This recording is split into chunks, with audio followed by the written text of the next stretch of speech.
So what am I gonna do this morning? If you didn't see my Facebook Live yesterday, then you might not know, we announced the launch of a brand new flavor.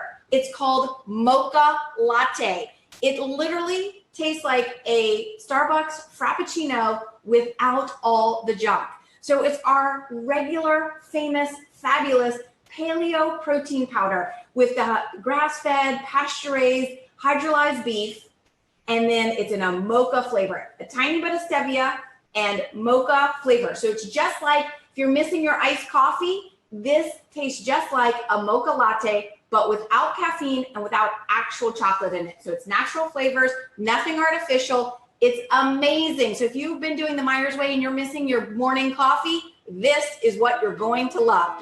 So I'm going to show you a super simple way to make what I'm calling the Myers way Paleoccino. All right, Mocha Paleoccino.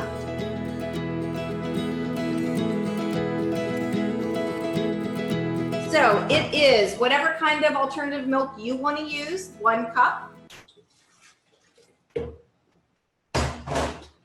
1 simple scoop of Mocha Latte Paleo protein powder. And then ice to your preference. I use usually about a ½ cup of ice. It's going to be a little loud for a second.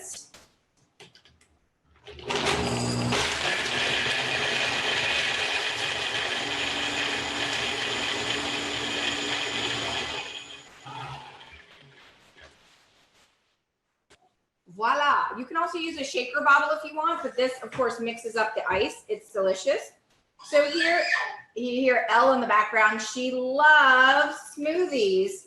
So she might even come over and show you how delicious it is. So this is just your mocha latte right here. If you want to make it even extra yummy, then what I did is I just used some coconut milk and I put it in the refrigerator overnight so that the top separated and it had the cream. And then I literally just whipped it up right back there, the cream, and you can add a hint of stevia or any kind of sweetener if you want, or just use it plain. Put a little dollop on the top and a few cacao nibs. And you literally have the healthiest, most delicious mocha Paleoccino.